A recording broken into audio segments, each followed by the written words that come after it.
presenters. Kevin is a Miami native, you know there was any, down here still, a freelance journalist for the Toastmaster magazine, and his President Center blog. Presenter Center, I got it, blog, okay, should have made this bigger. Kevin attended the University of Florida and lives and works in Delray Beach. Please join me in welcoming the presentation expert, Kevin Lerner. Thank you so much. And my Rotary friends, I am honored and happy to be here speaking and sharing some ideas. Over the last year, we've come a long way and got some exciting topics on this subject of presentation trends. By a show of hands, how many of you within the past 12 months have given a presentation in one way or another? He did one a day. Well, very Can you good. teach me how to not be ignored while I'm doing it? Okay. I want to ask a simple question. Would you rather go to a business meeting or to the theater? The theater, of course, with their captivating. The fine theater. All right. Yeah, there you go. It's a rhetorical question. With their captivating performances, the theater would be anyone's choice. Look around, but it's a sad fact that the vast majority of business presentations are dry, boring, and monotonous. They put audiences to sleep. But it doesn't have to be that way. With a combination of cutting-edge technology and polished delivery, it's easy to create a presentation that has all of the elements of the best Broadway shows. It's a fact that the more dynamic your presentation, the more impact you will have with your audience. Now, studies have shown that people remember 20% of what they hear and 30% of what they see, but 50% of what they hear and see in combination. Gone are those old days of the flip charts, the overheads, and the slide projectors.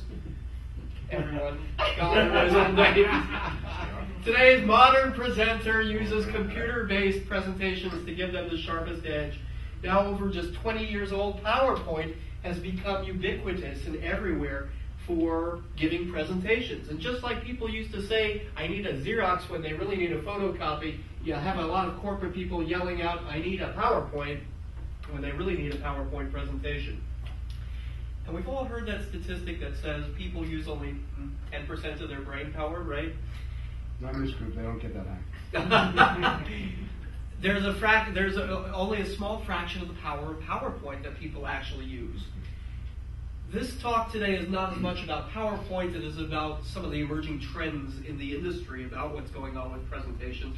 I've got a whole lot of other programs that we can talk about in future programs, at different work groups, at different seminars, different organizations. I welcome the chance.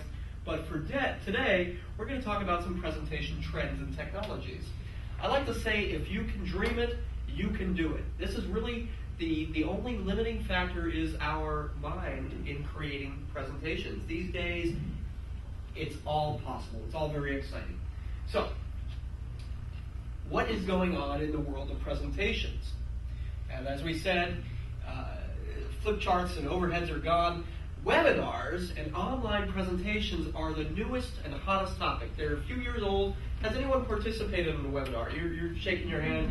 Do you conduct them? Do anyone do webinars professionally? Okay.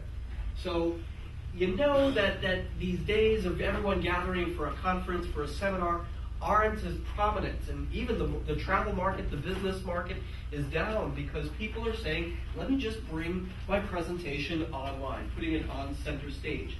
What's going on? They're going to start to become more involved, more engaging. They're going to have three-dimensional avatars. You're going to be able to virtually connect with other people, not just seeing a one-way conversation with yourself and the audience. You're going to actually start to have webinars where you're actually able to view and connect with the other people out there. It's going to be very exciting. However, I've come up with the term a webcastaway. And a webcastaway, I think, are people who are saying enough of the virtual world.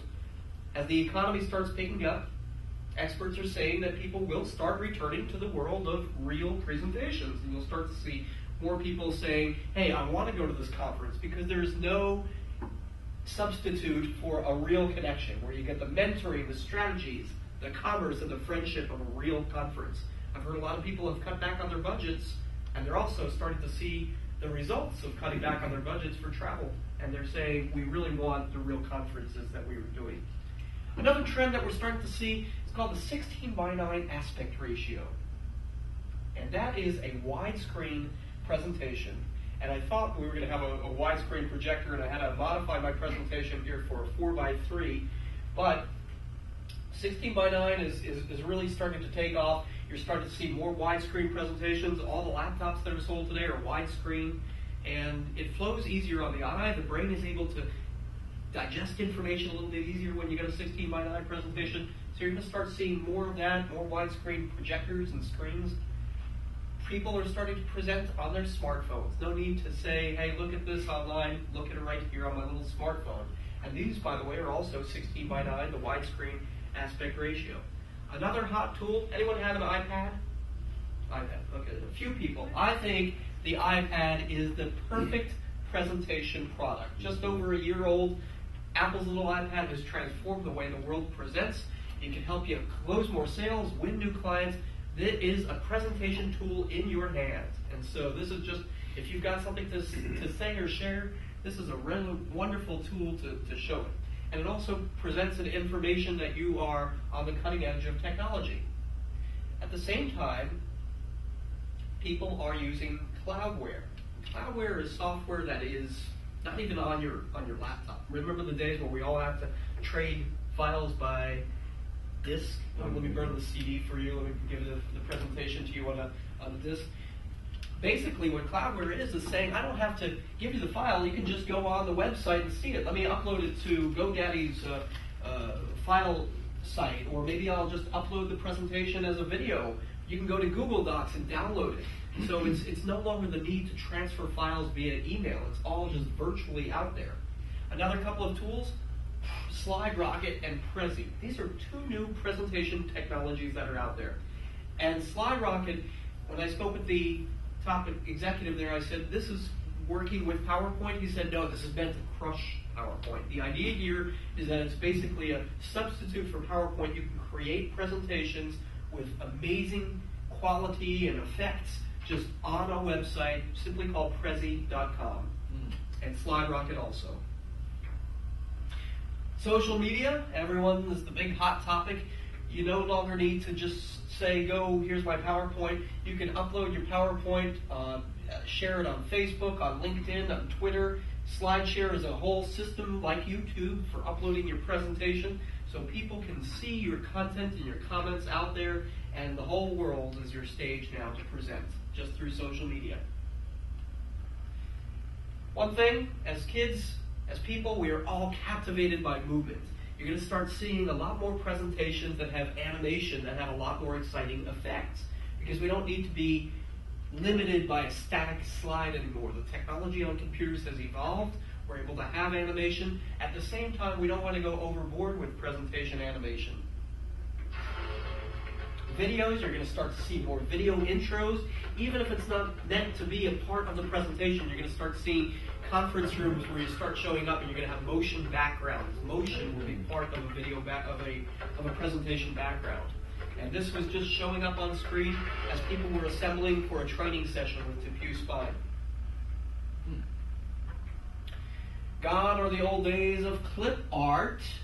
What you're going to start seeing now are real photographs, real clipped images, not even photos with backgrounds. It's going to be just a transparent image edge right there, real images. So getting away from the illustration type of clip art. That's not to say that illustration is dead. You're still going to see a lot of high-tech 3D illustrations, little avatars, real actual icon-type graphics. This little guy from from Cox Cable, his name is Digi, and he was really an avatar that helped tell the story. People still like cartoons, and icons are really great ways of helping convey a story of what's going on. People can relate to cartoon characters. If you have a complex concept in a presentation that's a little hard to convey through bullet points, maybe you want to throw in a little icon. So you're going to start seeing these icons more. At the same time, people love reality, and with the prevalence of phones and cameras, everyone is taking photos, other stuff. We don't need to tell as many stories as much as we can show what's going on. And one real example, I was on a flight to San Francisco a year ago, and I sat next to this little baby boy who was just 6 weeks old. And it was just so amazing that this little kid was right here, and I took a photo, and the mom and I were just chatting, and it's just amazing to think how far we've come in just 20 years, and how far we will be when this little one is. Well, you're 20 standing years on the old. wing or what? What? You're standing on the wing? You got the window in the picture. No. No, that's how's that? Yeah, that's, the right you know, edge- the right edge looks like the window. It totally does. That's so funny. That is. Yeah, that's what I was like. William Shatner and his gremlins from the Twilight Zone. It's a background. It's Standing on the wing. Exactly. That is too weird. You can see Oh, the there we go. photographic background. Okay. That's beautiful. Yeah. I'm like, you said, stay next to like where? That is- Right? Yeah, guess what just became part of your I presentation? guess we're gonna update that. I was standing out of the way. That's the newest thing. Standing on the wing. It's one of those discounted fares. Yeah. That is too cool. Yeah, somebody to check for that. Never really thought about it quite that way. That's beautiful. You're supposed to take credit for the All right. creativity. Moving on from the wingman photo. Darker days. The darker days are over. A few years ago, people were using darker backgrounds with lighter text. It gave a feeling of conservatism, of quality. But the main thing is that a lot of the projectors that were out a few years ago, these were the better high-end projectors that could project this image a lot better. Darker backgrounds, lighter text. And so what people are starting to do now, they're saying that technology has improved to the point where we want lighter backgrounds, bright and bold. As people are becoming more relaxed and less uptight with their fashion, we're adapting to a lighter background, and we're able to open up windows. You're not starting to see as many dark conference rooms as much. People are writing while they're presenting, and so lighter backgrounds are the in thing these days. Bullets. The next big thing, the end of bullet points. Some people still think that they need to put their whole message up on screen, but bullets are biting the dust. I'm going to have a few things here. Shorter is better. Take it from someone who's 5'4". I think that shorter is better. You'll start seeing concepts like Twitter, where you've only got 140 characters to send out your message. This is going to start translating in the way that people are presenting their information in presentation slides. Hopefully. Just get to the point. Exactly. You don't need to have all your bullets on one page. Span your message across multiple pages. And we're going to show you a few examples. Consolidate your graphics, span them across pages. If there's text that you can say in fewer words, consolidate it. Say it with graphics. If you got a lot of stuff, span them across pages here. Here's an example. This is a slide from Office Depot. How are we doing on time, Carlos? So, 10 minutes. Super. So, Office Depot, we worked with them a lot in the past until they laid off everyone that I used to work with. And this slide, I said, guys, we got a lot of opportunities with this slide. Well, I love it. It's great the way it is, Kevin. I'm going to do it differently.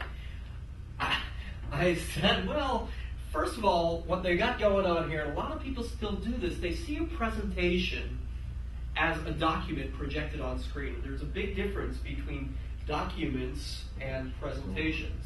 So what we're saying here, they got their mission, their vision, and their 3 strategic objectives. And the main way that we went to work with this is to say, first of all, let's cut out this typeface, change this Times Roman font into something a little cleaner, like an Arial font. It reads well when it's printed, but not well when it's projected. So, 3 concepts: mission, vision, and strategic objectives. Let's go with their mission on one slide, now with a big prominent graphic. Let's go with their vision on a second slide, and then we took their 3 strategic objectives and spanned them across one page, each one of them with a graphic. So you can see how much more graphical it is. You don't need to spend 5 minutes on one slide. Now you can spend a minute and a half on each slide, or 1 minute. You move through and the audience's attention is retained a lot better.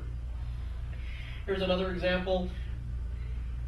Their no-shows were down, their tardies were down, their satisfaction was way up. How can we say this better, more graphically? And the way we do that is with graphics. No-shows down, so you got some empty chairs. Tardies down, so you show a clock. Patient satisfaction up. people remember concepts with images. And you're starting to see a lot more graphics in presentations, or it's at least something that we're striving to do more. Willie Jolly, great motivational speaker.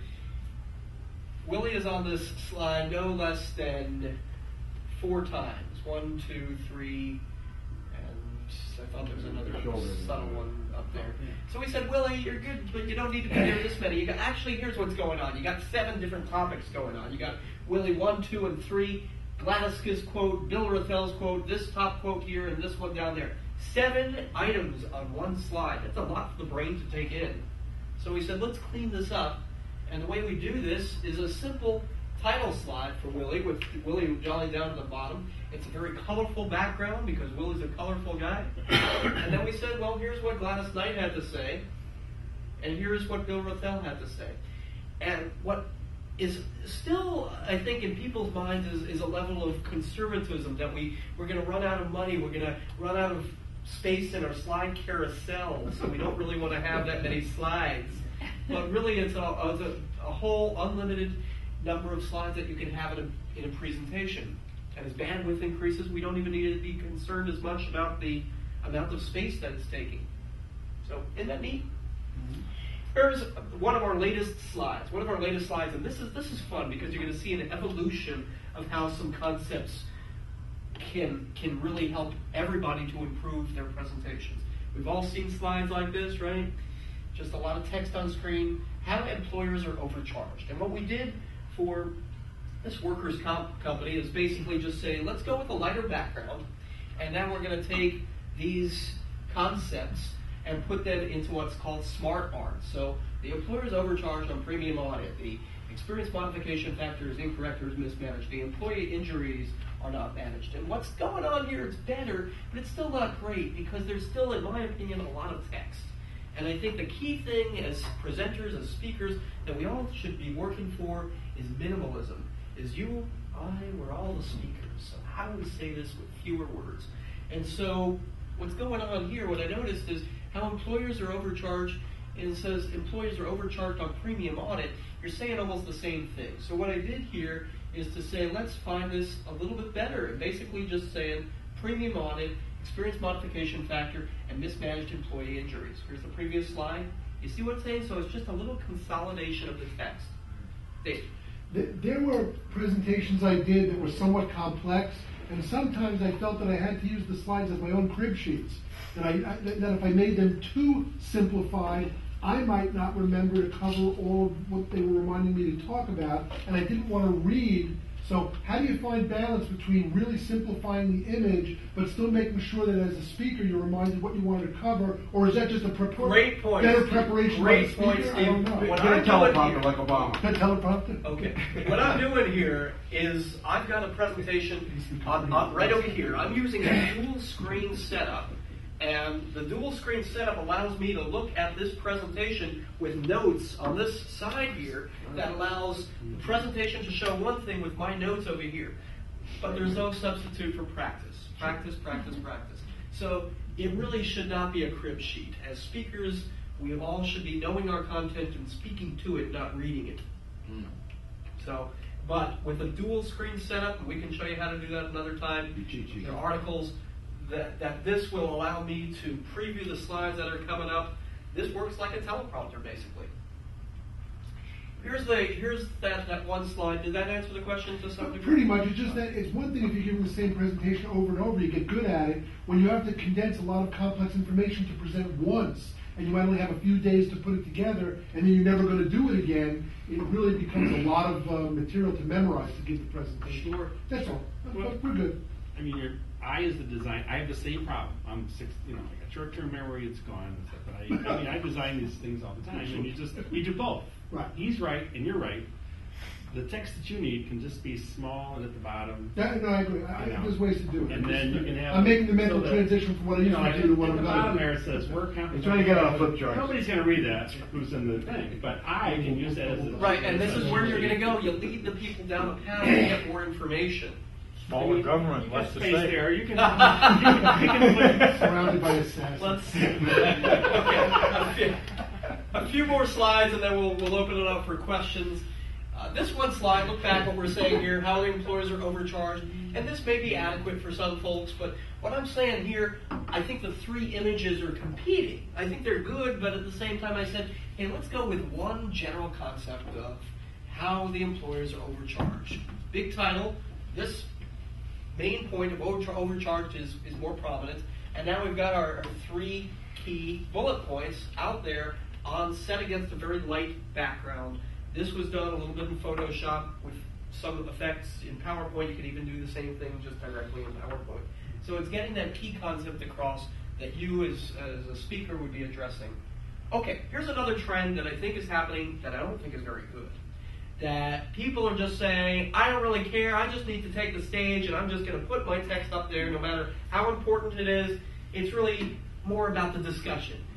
And you got multi-million-dollar companies that are going out with presentations like this these days because they don't really think that their image is as important. Or another trend that I've started to see, wow, PowerPoint 2007 and 2010 makes it really easy for me to create great presentations with all kinds of effects. And I can put my photos in there. And the company doesn't need to spend money on an outside expert because anybody can do PowerPoint these days, and I will do it myself or give it to an assistant, or I found some really good graphics on the internet that can match with the photo so I can show it off to the boss to create and showcase my creativity. And I really don't need to pay the outside expert because I can really create some great presentations that get my point across that would be strategically copacetic.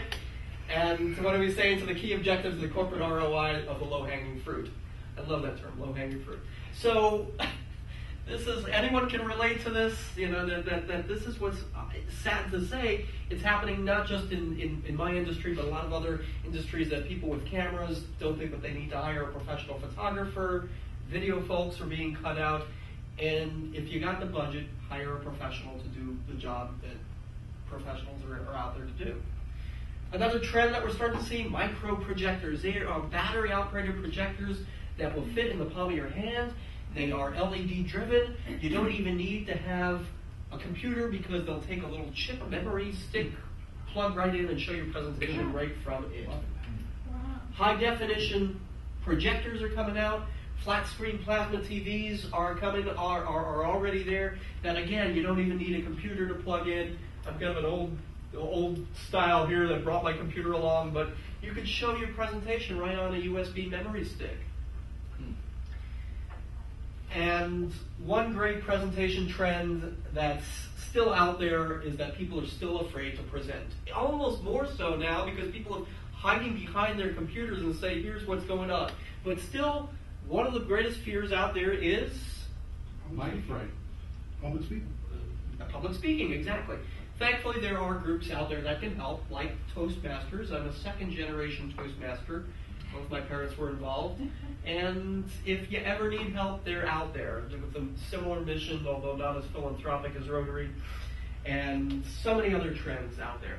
I want to just take a personal message of thanks to Rotary because although I'm not a member, the group has been important to me since I was a kid. I remember when I was hospitalized for a bronchial asthma lung collapse, and I woke up in the hospital and there were these clowns, and they were all around me in the ICU unit, and they had this little wheel around it. And all of my life I've seen this wheel, and I never really understood what it meant until a year ago when I went to my first Rotary meeting, and it clicked that here these guys were making me so happy as a little 6-year-old kid, nearly lost my life. And so you guys have really meant a lot to me over the years, so thank you. That's basically just some of the trends that you're seeing in presentations. It's been an honor to speak with you.